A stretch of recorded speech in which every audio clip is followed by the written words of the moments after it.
Hello, I'm Rosalind Ash of dearreader.blog. Welcome to our Crime Scene podcast.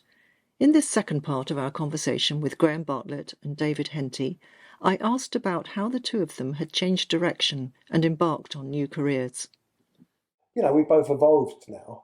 And Graham's, writing books, and it's great because you've got background in that. Yeah. You've got experience. And also, you still advise, do you? Yeah, no, I do. Yeah, huge. Yeah, I advise probably. How many authors do you? We've got 150 authors I've worked with. Yeah, on and off over, and then probably about 4 or 5 TV companies as well.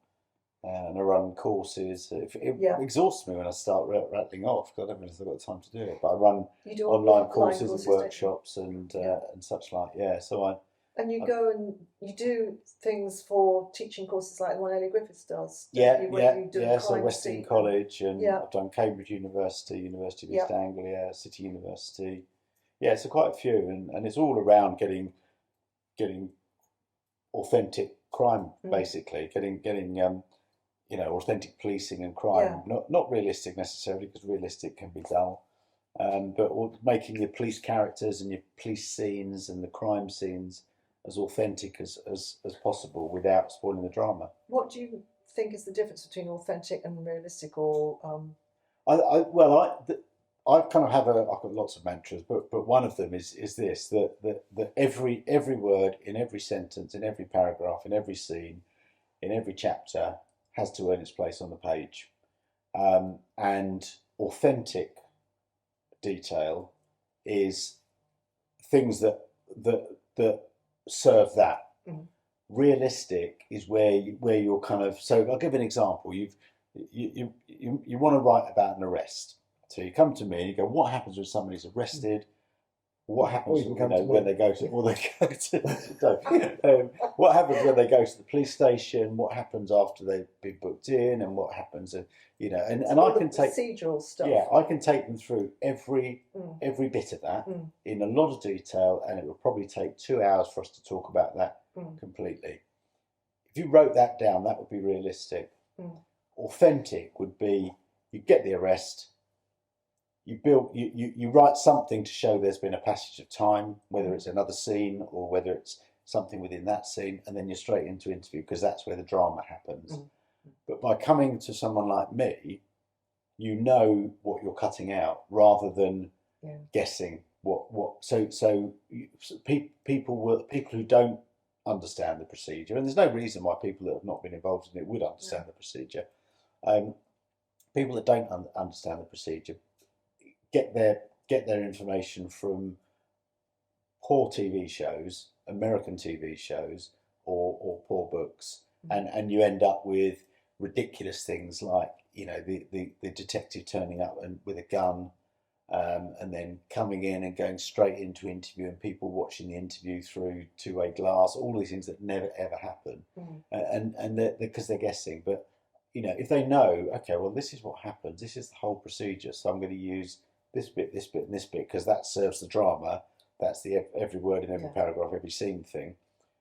If then that's all. That gives the reader that air of authenticity. But the drama as well, because you've got to have a bit of the drama's got license, haven't you? Oh yeah, no, absolutely, yeah. So things like people go on, how long does it take to get toxicology back on a body? So as the word can take 6 to 8 weeks. Well, I don't want that. I don't want that. We'll just fudge it. Just fudge it. You don't want to extend your timeline, your book's timeline by 6 to 8 weeks because someone's waiting for the scientists to get back to them. So just fudge it. But it's people knowing what they can legitimately, or they can get away with fudging and not guessing. So it's accurate, but not sort of just. Yeah, it's not. Detailed, tedious. Absolutely. Yeah. Silent Witness, get it back. I know.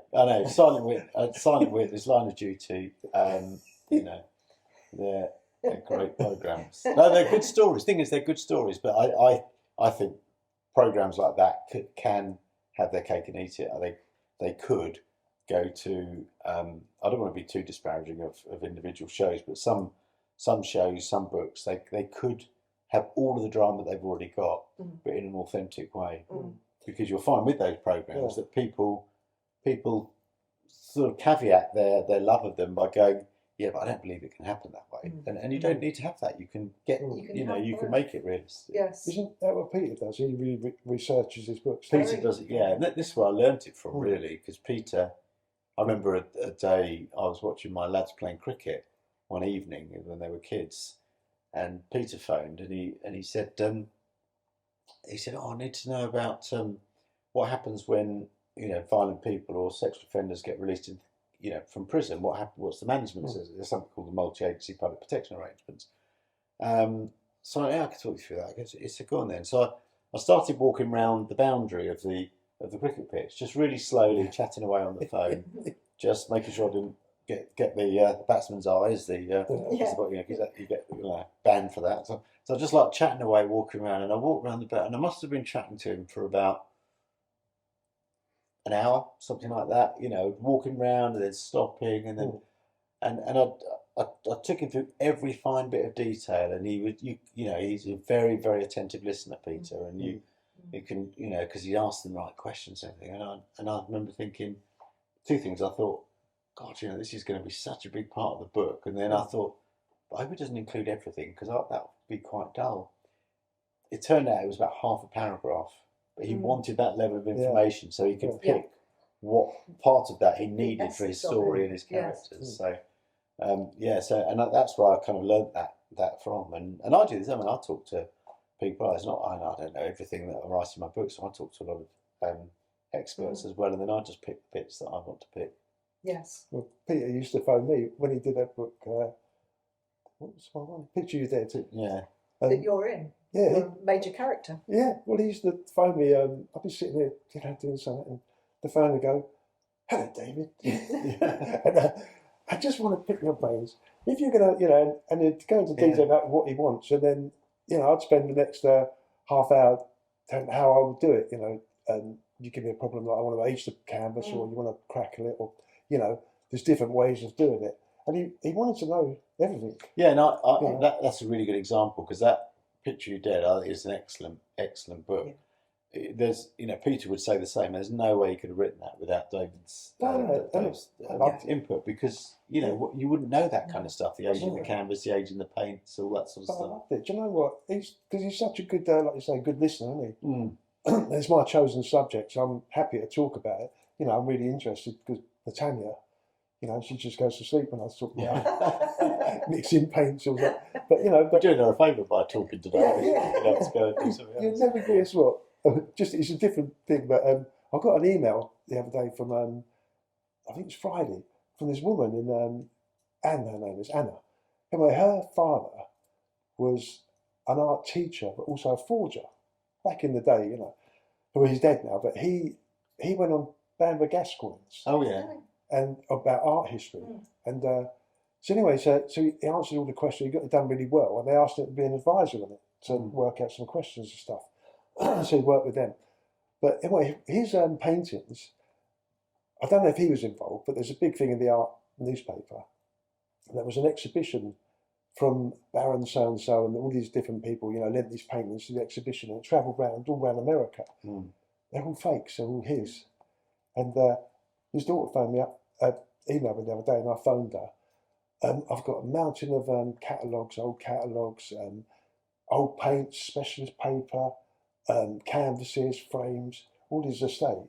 Said, would you come down and do you want to buy it? I said, yeah. Wow. Yeah. So, good, yeah. So it's quite funny. So like Peter would love that because it's well, you would as well. It gives grist. It does. To the bones, doesn't it? Yeah, no, it really does. And I think crime readers these days are so well informed themselves and have such a good sense of authenticity and diligence on the part of the writer that they spot it if you don't put that effort in. And I think there's a bit of a contract, I think, that between writers and readers that readers spend a lot of money on books, so they expect the writers to do their work behind them, and not just kind of some people are able to sort of write sort of 5 books a year and. Good on them for doing that. But if it's a kind of book that needs the research, I have this kind of, another one of my phrases, you don't have to get it all right, but don't get it wrong. So you don't have to get every bit of detail. If you're going to go into how to forge a painting, or Yeah. how to, what happens to someone when they're in custody, or what happens at a crime scene. Mm. If you're going into that detail, you owe it to your reader to get that right. Yes. And if you're not going to get it right, you've got to find a way of glossing over it. But by certainly in Picture You Dead, you couldn't, Peter couldn't gloss over that detail of how these paintings are appearing, and Absolutely not. And But Peter, did you like the picture? Oh, sorry. well, I was going to say that Peter told me that actually that's the thing that keeps him going and motivates him to write, is learning something Learn new. that stuff, yeah. So for each book, he researches a new topic and gets really interested, and that kind of drives him to write the book. Yeah. But did you like the picture I did? That was the hardest picture. I had to paint the picture for Like the Fragonard. the Fragonard, Yeah. Right, And he's not one of my artists that I do, you know. But it was very specific about what he wanted. Yes. I want a river there and a couple of figures and a statue. A fountain, or whatever. Yeah. Did he come here and meet you as well and Yeah, he came here a few look at all times. your pictures and see your painting? And He's did he been want here to do all a few that? times. Yes. Yeah. But we, I think we've got a photograph somewhere of me and him holding the Fragonard. Yes, I've seen that. I think we put it on Instagram. Yes. But I gave it to my a friend of mine who is a French polisher. But he's really, really skilled. He makes like furniture. If you've got a leg missing off a Georgian table, he'll make the leg up and make it look old. So I gave it to him to age, and I think he aged it a little bit. Just put a bit patina on it. I said, don't do too much, but just put a bit. Well, it really looked like it'd been in a room, someone smoking. For about 50 years. But I mean, it looked all right. But I actually had a nice frame as well. But I was quite pleased. But it was one of them, them labours of when you're doing something you don't really want to do, because I love doing other, Picasso, Van Gogh, these. But Fragonard was out of my comfort zone.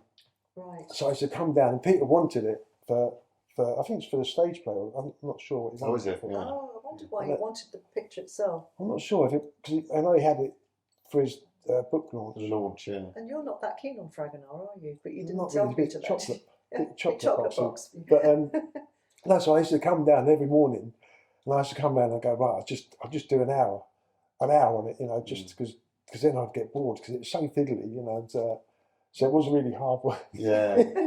It's funny when you're doing something you don't want to do. No, well, it's like writing a subject. Yeah. If you've got to write a love story, Yeah. well, you've got to write something. You don't. No, I couldn't do it. Yeah. I've spoken to authors before who've been asked by their publishers to write. I want you to write this book or that book or a book about this, and they're just not into it. I don't know how you can do it. I think you've got to put your heart into it. Well, I won't do commissions. That if I'll get quite a lot of commissions. But if they ask me to do stuff I don't want to do, I'll just say no. Yeah. Because I've done it, and it's just like pulling teeth. You're just like, and it must be the same, writing stuff. I wouldn't write a book that I didn't want to write. No. Yeah. And you've described before to me how you have to be in the right zone to paint, don't you? In a sort of flow state, and get yourself in the mind of the artist. So you can't just do it at a drop of a hat. No, you've got to if you don't have sympathy with the painter, you can't do it. No, you can't do it. But you've got to have that spark of inspiration as well. It's like you might see something, you might come out, be walking along the road, and you go, "Did you see something?" And then all of a sudden, that juices start going, and they start flowing, and you're on the, I've got an idea there. I was on the tube the other day. I was going to something, and I just it's packed tube, and I just kind of, there's this person on their phone, as most people are, and I just sort of glanced down, I didn't look, and then that just triggered something in me, and just thinking, well, what if I saw something on a message on somebody, and then and I've got an idea that kind of developed through that tube journey and the rest of the day. I've got an idea now for a book based upon just standing there on the tube and just thinking, what if, and I've been far more invested in that than if my agent or my publisher said, I want you to write a book about piracy off the Saltbean Coast or whatever. Yeah, you might make more money doing the piracy. Might do, yeah. But I wouldn't. My heart would. Is that going to be the next one in the series or the one after that? No, probably not. No, it might, I don't know when it will be, to be honest. But because I've got some. Are you all ready? I've got sort of. I mean, I've written a book now, which I'm just going through. I'm not going to say anything about it because it's might not end up anywhere. But I'm basically just going through editing it at the moment, and then I've got two others associated with it that I've got in my head. So it might be after that. So I might do a standard. I might just do a standalone. Yeah. Just to do it. Yeah. When are we going to write it together? Well, we That's a should good do. idea, We you should. We should We stick should our, You really brainstorm. Yeah, we You know, should do. Yeah. 'Cause we've got both sides of the story, basically. Yes. We could do. Yeah. Are there things that Graham to this day doesn't know about? Oh, there've been millions. There've been loads of stuff I don't know about. Because the thing is, I think with Graham, not just you, but being there was a painting once that was this is a just an idea of it, was a Picasso, and it was painted in 1920 or 1930, and everything was right. The canvas was right, the paint was the same date and stuff, and they knew something wasn't quite right about it. So they did a forensic. A friend of mine did a forensic on it, and where they looked for a magnifying thing, and they go over it inch by inch, and through it they saw this little bit of like terylene or a little bit of cloth string, So anyway, so they got it out. They managed to get it out with tweezers and stuff. They tested it, and it was terylene, and it wasn't invented till 1940. Oh, right. The date on the picture was 1920. So they said, well, it can't possibly have been at the time. So you reverse it. This is what we could be good at, because you reverse engineer that. I thought, well, next time I paint a Picasso, I'm going to go to a vintage shop, get something from the 20s, and put it in there. Yeah. So my brain thinks like that. Yeah. You'd be sort of looking I'll be looking and you'll be So together, I think we could have a really good. I mean, this is. You come up with a problem. The best police officers think like criminals, and the best criminals think like police officers. Sherlock Holmes say that as well. So you mean Sherlock He's the Holmes? most- I didn't know that. I'm So sure being you can do Sherlock that. Holmes, Well, I could obviously. be wrong. I might write a book based in Baker Street in London. Yeah, I think you should. But I mean, can you keep up with all the latest technology though? I mean, can art forgers still get one over on people? It gets more sophisticated, doesn't I it? did a programme a little while ago with Click on BBC One, and they got someone in Holland, I think it was. They had this machine that's a computerised machine, and what it does, it scans the surface of Van Goghs, Rembrandts and stuff, and then they look at so many, and then they look for a pattern in the brushstrokes. It's always the brushstrokes, isn't it? Yeah. So they said to me, they came in one day, we did an interview and stuff like that, and they said, we've got this machine, they showed the machine, and they did, how would you beat it? I said, well, really easy, because the top strokes are going to be directional, like it's Van Gogh, they're directional strokes, or they're, you've got to get their handwriting. If it's a Rembrandt, it's a different type of stroke. So I said, because you're reading that, so we're going to do that the same as like a signature. You do it with speed, you don't do it slow and stilted, you've got to do it, fast, with a bit of flair. So I said, that machine to me is like nothing, but this is the thing, whatever you can sort of put up, we think of how to get around it or over it. So if you thought of some foolproof thing, we'd be thinking, what can we do? Yeah. And that's that's just part of problem solving, isn't it? Yeah, it is. But we're on different sides of the fence. I suppose though with technology you're up against it ultimately, aren't you? I don't know. Because they can do more and more sophisticated things. You see, when I did another program, that Vice one, and they said, and this is really funny, Graham, you'll like this, because it's about learning as well, Yeah. So anyway, Vice, I did a program a couple of years ago, and they wanted me to paint a picture, and they wanted to take it to test it. So I'd sold this Basquiat. He was a 1970s American New York artist, but he painted an acrylic and oil stick. And I had an old 70s canvas, so I painted a big 6.5 foot Basquiat one day. They came down and they said, "Oh no," the forensic people said, "We can't take that because we can't test it." I said, "What do you mean?" They said, "Well, because you can still buy the same brand of paint, the same acrylic. The canvas is from the 70s, so it's dated the right date. They've got millions of pounds worth of machinery there. They want to look good. So I had to paint a Lowry out there, and I painted it on a bit of old board, and it was still wet. And they were, the forensic people were going there because it takes quite a long time for paint to dry. Yeah. Well, we can tell it's this, and that, and Yeah. and I thought, but anyway, the outside of it was, I thought, oh, do you know what? They can't tell Basquiat's.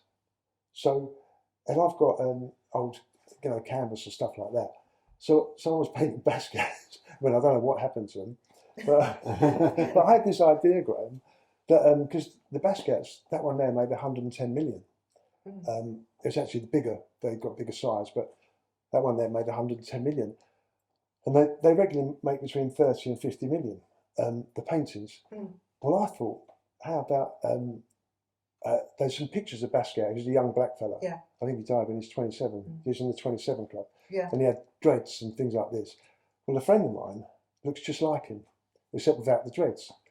So I said to him, can we, if I got a studio and we recreate his studio, so it's just a brick wall there and the concrete floor with paintings on and paintings stacked up, and we put you in an old Armani paint spattered suit, and can you stand there, and I'll take some photographs with a Polaroid camera.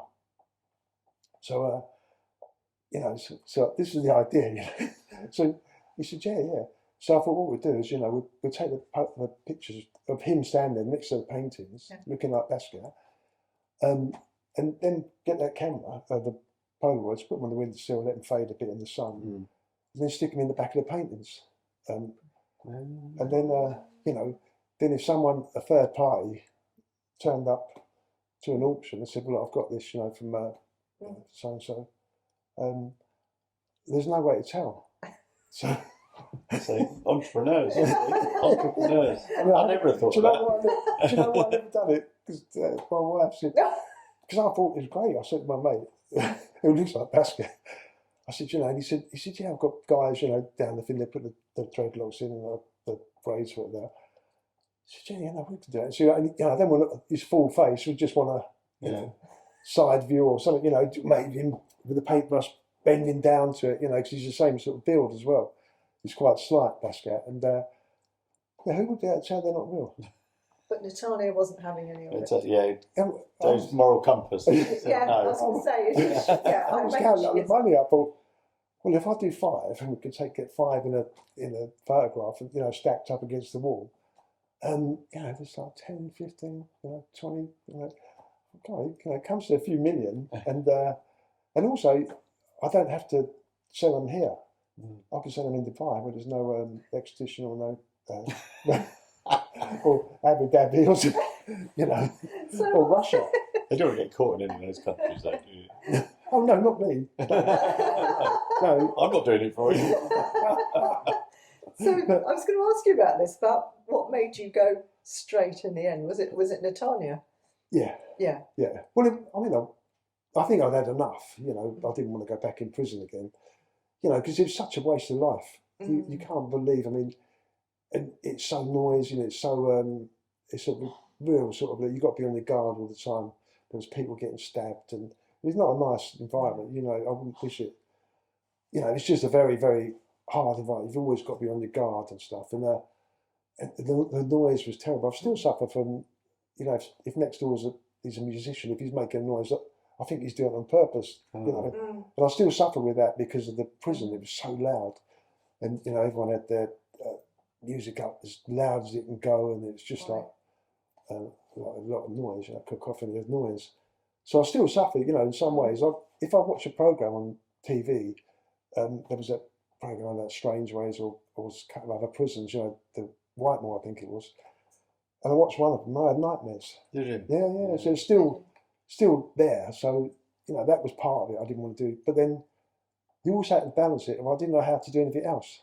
Yeah. When I met Natania, I've been with her, for a long time now, and I didn't know how to earn a living, a straight living. And when I met her, she was a teacher at a private school, and she said, "Look, I can't have any dramas, Mum. I can't afford it. It's a really high class private school." And so for 18 months, I didn't know what to do with myself. So she kept me. I lived in her flat, and she kept me because I didn't actually know how to go and get. I didn't want to get a job. I didn't even want to work, but I didn't know how to apply myself. And then that's when I started doing eBay, and you didn't want to work for someone else. You'd never done that, so you're happy to just work for yourself, do it yourself. Yeah. I wouldn't. I've been skint, but I've never resorted to working.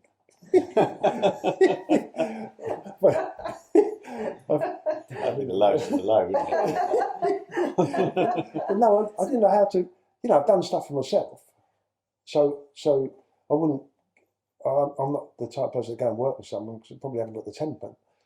But I didn't know how to think, and then I loved art, so that's when I started doing it. I mean, I did it ages before, but never really. I used to give them away, all my paintings. But then I started. One day, my brother came round and he wanted to know how to paint the sky. And so I got a catalogue out, and there's Paul Henry there, the Irish guy. So I went, man, show me how to do it. Signed it, Paul Henry. I put it on eBay, and I got, I think it was 500 quid or 700 quid. Yeah. And because I put in the style of, because I took advice first. Yeah. And someone was really happy with it, and I thought, wow. The light bulb goes off, and so the next day I had another painting on there, and then another one, and another one. And I think I had 1,000 positive feedbacks over 5 sites. And I was cracking on doing that. I mean, it wasn't illegal, but it wasn't legal. It was, on the line. But when you met Natania, presumably she knew what you did, and you told her all that. But did she encourage you to try and direct your skills in a legitimate way? No, it was a funny thing because she's the 3rd degree black belt in kickboxing. She used to teach down my cousin's club. That's how I met her. So I came back from Cyprus where I was living, and we all went out for dinner, and we just hit it off and thing. But she just wanted me to do something I was happy with, and I don't so much encourage me. She did. Was worried about me, but. I owed it to her not to do anything criminal. That's what she didn't want me to get arrested or have the police round. She lived in a lovely flat, private flat and stuff. She didn't want any dramas around her, and I respected that. So, but it did take me 18 months just to find your feet. To find my feet, because I didn't know what to do, And it's not easy, as you'll know. It's not easy getting your first book out. No, and also coming out of something that you've done for all your adult life. I mean, when I left the police, it was like, what am I going to do? That must be very hard though, Graham, because you're part of a family. Well, yeah, and it's I keep drawing the comparisons. I left the police, and I left it on my terms, and very happy in the jobs I did, but then you very quickly become yesterday's person, so you kind of have to find out it's about your identity, and and.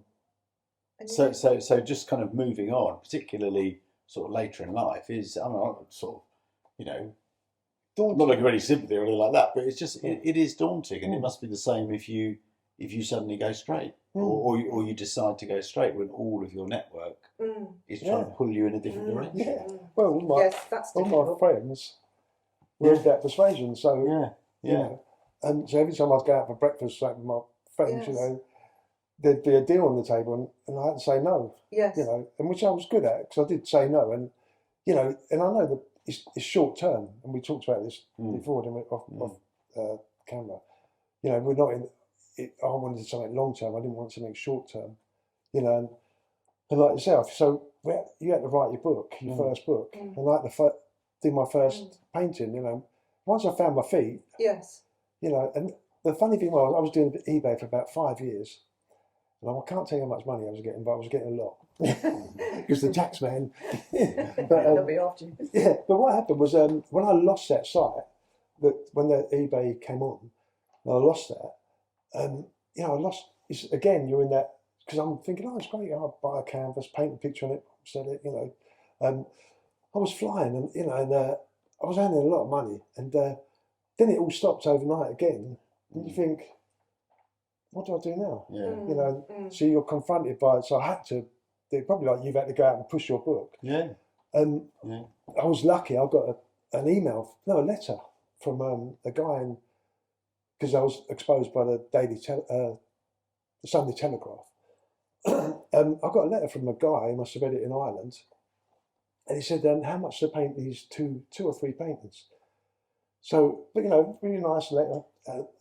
Things with headed notepaper and stuff. So I said, 10,000. He said, okay. So I thought, all right. So I painted them. I sent them over to him, and he gave me a £500 tip, and he was really pleased. And I thought, so then I had my first exhibition, and Oh no, I went back on eBay. That was it. And then they phoned me off again after about a year, and it went in the papers again. There was quite a lot of drama around it. It was on the TV and stuff like that. So I thought I'm going to capitalise. So I had my first exhibition, and Peter came to it, didn't he? Is that the one in Yeah. Church Street? Yeah. That was here in Brighton. Yeah, and Yeah. Peter came and because you were doing your book then at the time. Yeah.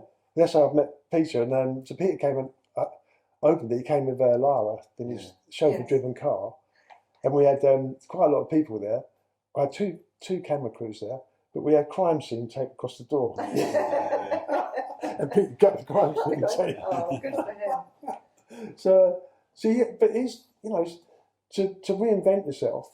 Yeah. So you've both done that, quite late in life, really, haven't you? Yeah. It's not easy, I imagine. No, and you and again, it's back to that thing about if you're passionate about it, you can do it. I think that's reinvent the myself something about something I wasn't interested in, Yeah. but I love writing my books. I really love the process.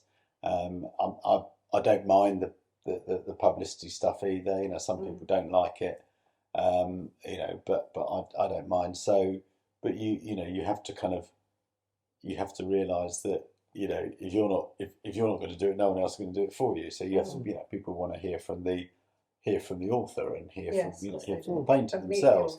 Yeah, that's right. So, and it's it's a bit different from policing, but it's very different. it's kind of a second opportunity, and we both had second opportunities, haven't we?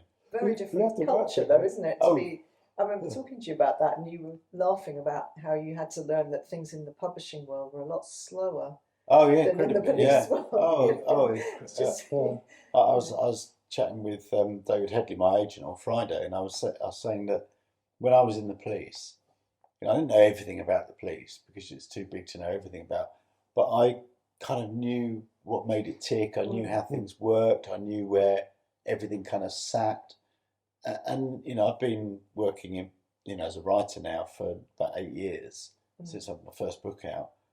I've got no idea. I've got no idea how it all functions, and I talked to David, and he's been in the publishing industry for a lot longer than that, and he's going, no, it's tricky, isn't it? It changes from day to day. The trends go. But he said don't bother trying to understand it. Just write your books and push them. That's all you can do. But I remember you saying the response times were so different. So in the police, you'd want an answer to something, and it would come back really fast. Yeah, no, absolutely. And then in publishing, you'd be waiting weeks, never hear from anybody. Yeah, no, exactly. Yeah, in the police, if you asked a question or somebody asked a question of you, the culture was you got an answer straight away. Yeah. Maybe not instantly, Yeah, depending on what it was, but you might need it instantly. But you certainly wouldn't be waiting for 2 days or anything like that if you wanted to know something. And that wasn't just about the rank you held; it was just about the culture. And in publishing, I thought it was going to be the same. So send a book off, and then you think, okay, I'll give them a bit longer to read a book, and then like nothing. A month go past, you're going, well, have you read it yet? Yeah, we're just about to do that. Well, why did you push me for my deadline if you're just going to sit on it for so long? Yeah, very frustrating. And did you get interested in writing because of working with writers? Because when you came up with the police, your first new venture, your business now, was to advise other people on their writing. So yeah, the way it happened was that I was advising. I came out. I knew Peter from when I was in the police. I started advising him. He came up with this idea of writing the non-fiction. We wrote the non-fiction, which was a bit of a slog because I had to get my kind of writing style right, and because it was going with both our names on that. Peter had a vested interest in that, so a lot of feedback from Peter. And then when we was doing the publicity and the talks and the festivals on that book, obviously the conversation came around to the fact that I advised Peter. So then people slowly sort of come and spoke to me and said, "Oh, if you're advising Peter, could you help me?" And that kind of snowballed.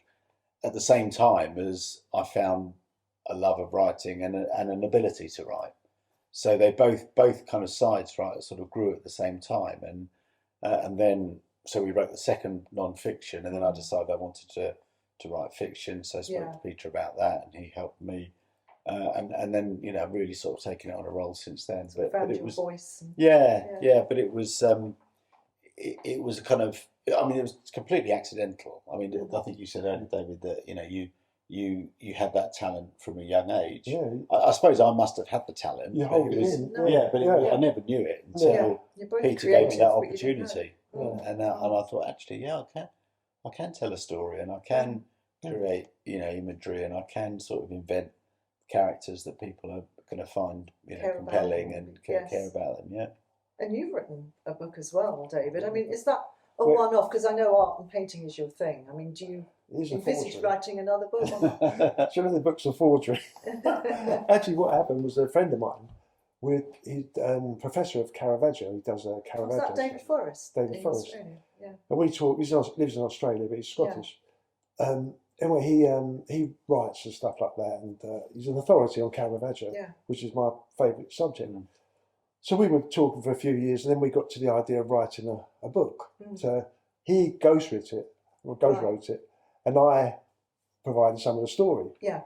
But me being me, I sort of went off the boil a bit and forgot about it and just got involved in my paintings. And he came up with the book. When I asked Peter to write a foreword, he said, "Well, send me the book." So I sent it over to him, and he put this lovely foreword, 2-page foreword. I didn't know David could write, and it was so nice that I thought, well, I can't tell him now that I didn't write the book. so I had to work with David Forrest, and he said, "No, put your name on it." And we got David Forrest's name in the shopkeeper. Oh, is that? Clever. So what we did, but Peter wrote such a thing, and then Did, I think Nick Moran did, and on Vice, and my sister and stuff. So we got it out, but I was ill when it came out. Yeah. I had a pancreatic problem, and so I never pushed it or anything. But it's there, and we just, we were having a laugh. Some people read it. I haven't read it myself, actually. You haven't read it?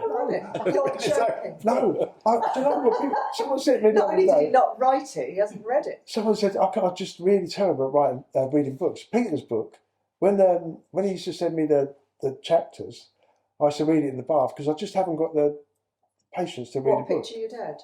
Yeah. Yeah. He sent me the thing, and my name was in it then as David, David and Natalia. And I'd be in the bath, I'd be reading these tales printed out from the computer, and I'd be reading these things. And I called her up one day, I said, "I'm really sorry." She said, "Why? We get your fingers cut off." I was thinking, what is Peter writing?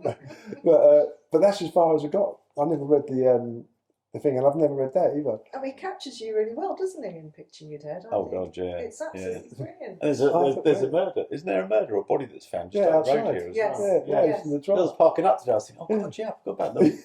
Dodgy area. In this one, and someone said to Natalia, "I didn't know David could foxtrot." I just looked blank, so I haven't got to that bit. You should read it. He's really captured your personality. Well, I don't drink.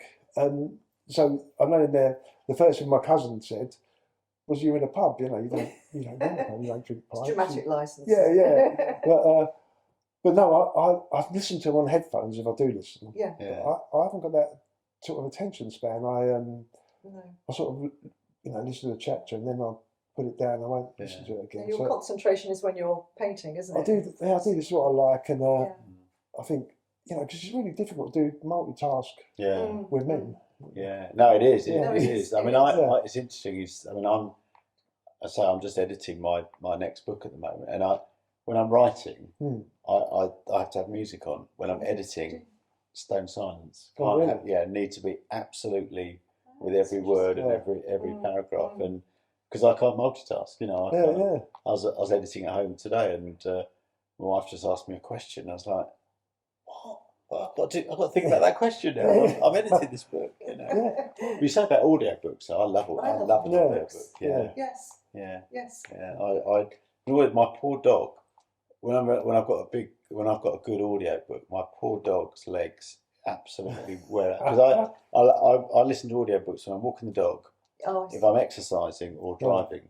Yeah. So I'm listening to a brilliant one at the moment by Araminta Hall called One of the Good Guys, and my car, I drove so slowly down here because I listened to it more. My poor dog's been out for like a couple of walks, and as you can see, I'm not exercising an awful lot at the moment, so I've got to make up with the other two. But I can do an audiobook in 2 days like that because they're kind of they're literally in your head, aren't they? Yes, they are. And you need a good narrator. I you think do a need a narrator very can good make or narrator. break it. Absolutely, Frankly. yeah. Some books on Audible I've listened to I really haven't enjoyed, but sometimes really good narrators enhance the whole experience. And I quite enjoy doing both things: reading the book and listening to it at a different time. Oh dear. Yeah. Oh right. Or if I'm reading books to prepare to interview an author, so it's a bit different from this. I've got to know about all the books.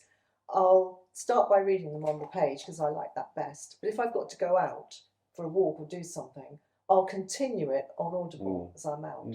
So I can sort of do both, and it reinforces it, I find. Yeah, it's a good idea. Yeah, you can do it on Kindle as well, can't you? You can. They whisper sync, haven't you? They whisper sync, so you can read it on the Kindle, and then you when you go to Audible, it picks up at the same place. Yeah, that is clever. Yeah, you were at. But listening's really lovely. I mean, I've got a brilliant for my Joe Howe books. Antonia Beamish is fabulous. Yeah. She was. I mean, because I'm, so I like audiobooks anyway. But I'd listen to loads that she's done anyway, not because of her, just because she does. And she was a name that stuck in my head. And when the publishers sent us 3 narrators that they had shortlisted down to, which do you prefer? She was in them. And I was so biased that I had to get other people to blind test them. And it turned out that they all chose Antonia. My agent, who didn't really know her, chose her, and they didn't tell me, but she was the favourite one from the publisher as well. And she's so good. It's good that they ask you though, isn't it? Yeah. They should. Yeah. I can't believe that you haven't read your own book. I'm just that question was to David, not to me, wasn't it? I've read my own many times. Do you know what the funny thing is? It's not on camera, so we need to. It's still there. It's within easy reach. Yeah. And I've got it on audio as well. Yes, I've listened to it. Okay. As well as read it. Yeah. And I've listened to the first chapter. Yeah, it's good. And I said, I'll just because I haven't got time because you put it on and you can do other things, but I can't. No, so, you just can't do it. No, I'm going to have to tell my brother. He's read it. I'm going to have to. Was it you that said about foxtrotting? No. Oh, someone said to me, no, it wasn't. Foxtrot.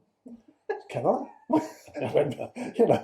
So we won't expect another book from you, but I am doing another book. You are? Yeah. We're doing, because he's a professor of, he's over in Australia. He's a professor of Caravaggio. He's written loads of papers on Caravaggio. Yeah. So what I'm doing, I've got an old canvas, I think I showed you last time, the old canvas underneath the, I've got upstairs, there's a big roll of canvas, it's about 300-400 years old.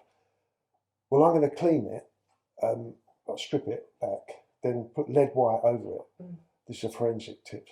So they can't x-ray it, see if there's anything underneath it. Right, yeah. So anyway, and the lead white is what Caravaggio really used. Well, I've got a forensic team in, I forget the name of the Stevenson and something, in London. They're Sotheby's arbitrators. Sotheby's got their own in-house forensic team. Well, I do them a painting every year for their charities, for Save the Children, I think. Well, last one I made £10,000, Picasso. So anyway, they said, I said, I'd like to meet the team and can they make up some pigments for me? There's 5 pigments. So they're going to make up 5 pigments, Caravaggio ones. So there's nothing in it, they're natural pigments. So there's no synthetic or anything else like that. So if another forensic team tested them, there's nothing in it to give it away. So then I'm going to paint a new Caravaggio with he's advising on what painters are missing. It's the lost. You told me about these lost Caravaggios. So we'll work on it together. Yeah. So you are doing that. We're doing it. Yeah. I mean, I haven't started yet, but that's why I went to Malta and that's why I went to Rome just to get another. And I was at the Tate the other day, at the National, looking at Caravaggio as well. Both of which I've painted. The Supper at Emmaus was in Chelsea at the moment in the gallery in Chelsea, and another one is in the gallery in Scotland. But so you're doing the book. Is he going to write? Is David? He's going to write it. Book? But there is a little twist to it, which Graham I like. Because this is a bit of a conundrum, and maybe we'll work with you as well, Graham, on this. Because there was a painting, a Caravaggio, found a couple of years ago in Toulouse. Someone bought a farmhouse in Toulouse, And in the loft was a painting, this big old 400-year-old painting. Was it Judith and Holofernes? It was a subject Caravaggio painted. Yeah. But this was like it was a version of it, and it went around the world. It went to Carnegie's, and a couple of people said, "Oh, it's a Caravaggio." Well, I was going down, the sale was in France, and I was going to go down to the sale when I got a phone call saying, "Don't bother coming down. It's sold pre-auction. Someone's bid 140 million." So and I looked at it in Carnegie's, and I knew it wasn't a Caravaggio. David Forrest looked at it and said, "It's not a Caravaggio." And they even say he shared a studio at that time with Louis Finiston. And so Caravaggio might have started the painting, but he was always on the run because he was he'd murdered someone and stuff like that. So he probably left it unfinished and finished it because it's just not powerful enough. It's not good enough. It made 140 million, and most of the experts kept quiet. The real Caravaggio experts didn't express an opinion. So anyway, this is a conundrum. So if I paint a really good one with the pigments that are perfect, the canvas that's perfect, the subject is perfect and it's missing subject, and I age it up and is that now? I could probably get away with selling that. Put it in an anonymous name. Put it in. So, but of course, you wouldn't do that. No, but what do you do? Natalia wouldn't have that. No, but there is a conundrum there, and because I have a friend, I did a couple of Monets for this guy. He lives in a stately home. He's got Gainsboroughs all down the hallway. He's a really nice fella, but anyway, he's grown up. His parents lived there, and he was a city broker or something like that. Now he manages the estate there, and he wanted a couple of Monets. And I was talking to him, Stephen, his name is, and I said, "Would you mind if I put this painting, this Caravaggio, somewhere under the steps or somewhere in the thing? We're going to darken it down, and then if he had Sotheby's or Christie's come round to have a look at the valuation of some of the paintings, and then discovered this Caravaggio under the stairs." The moral thing is, if they said, "Oh, said to you it's worth 100 million," and all you've got to do is be quiet, or do you say, "Well, I did it actually," and so there's a bit of a funny thing, art is like a Wild West. Yeah, it is a bit, isn't it? I think now it's different. I think you said last time we met. Yeah. And my brother Tony was a heroin addict, but he's been clean for 20 years. But he said, he goes to all the meetings and stuff. And it's just a lot different now. It's Albanians, it's different nationalities and stuff that are running all this stuff in Brighton. Yeah. Before it was like family orientated, you wanted a bit of grass or something, you went and saw so-and-so up the road, because it was like a cottage industry. But now, it's dangerous and it's not something like, it's not. No, there isn't that kind of. Peter writes about those Albanian Yeah. Well, my brother said that, because all the drug dealers were getting pushed out because they didn't have to work for them. It's very violent. And they're brutal, aren't they? Yeah. But it's changed. It's not, it's not like the good old days. Not like the good old days. It was the good old days. And I suppose we look backward through, Yeah, we do. the lenses, Well, I wasn't the one that had to do 5 years in prison, so it was good old days. No, that's true. But then again, going to change my life. There you go. If I hadn't have done that, I wouldn't be painting now. Because I had 2.5 years of painting pictures, day in, day out. I was in the art class full time, and I was the only one allowed to take artwork back with me to my cell. Yeah. And paint in the evenings. So my time flew because I was honing my craft. I forged everyone, and so I was painting till 11 at night. And then getting up in the morning, going over there, painting all day. Yeah. So I had 2.5 years of really sort of blink of vision. Yeah. So it really set you up for what you're doing now. And I loved it. But my time went like that because I couldn't wait to get there when I was working on something and do it. Yeah. That's what prison should be. Yeah. For me, that's what prison should be. It should be giving people the opportunity to kind of, develop a skill, improve themselves, get your education, whatever it is. It's not about just chucking people in the dustbin and keeping them locked Help up them until find you something. then release them into no home, no job, no family, no Yeah, money, yeah. and they're That's back what- again. They'll be That's back what again. happens. Yeah. And Especially also, short sentences. Yeah, exactly. Yeah. So they need a new direction, Yeah, don't they? yeah. you know, you go in there as I did, and you meet, you know, one of my mates in there was John Trainer, you know, from Ireland, Yeah. with McGilligan and that lot. You know, he was a really good friend of mine. And so when I wanted a logbook, I just phoned him up because you've got contacts all over the country, Yeah. you know, and you can't help it because he was next door to me, so we chatted and stuff like that. Yeah. So, but you build up all these contacts all over the country. So, you know, and then they phone you up one day and go, oh, I've got so-and-so, you're interested, you know, can you move it down your end? And so it's very hard to get out of that circle. Yeah, and the trouble is, I mean, I agree with you, obviously. People should be learning something new and helped to find a new life. But also in prison, they're learning a lot of criminal skills no, all yeah, the time, yeah. aren't they? Yeah. Unfortunately. Well, you imagine we're sitting there all night talking about what you've done, how you got caught, Yeah. how not to get How caught, not not to to get get next caught. time. Yeah. An academy, isn't it? Yeah, Yeah, yeah. yeah, exactly, yeah. Oh, goodness me. Yeah. Thank you. Thank you. No, thank you. very It's much great, isn't it? Always good. Yeah, Yeah. keep going for hours. Yeah, you said you would. Yeah. I think we need to put our heads together one day. Yeah, do well, something. yeah. Thank you for listening to part 2 of our interview with Graham Bartlett and David Henty. You can also find separate interviews with both Graham and David on our Crime Scene podcast. Look out for other interviews with crime writers in the Crime Scene series.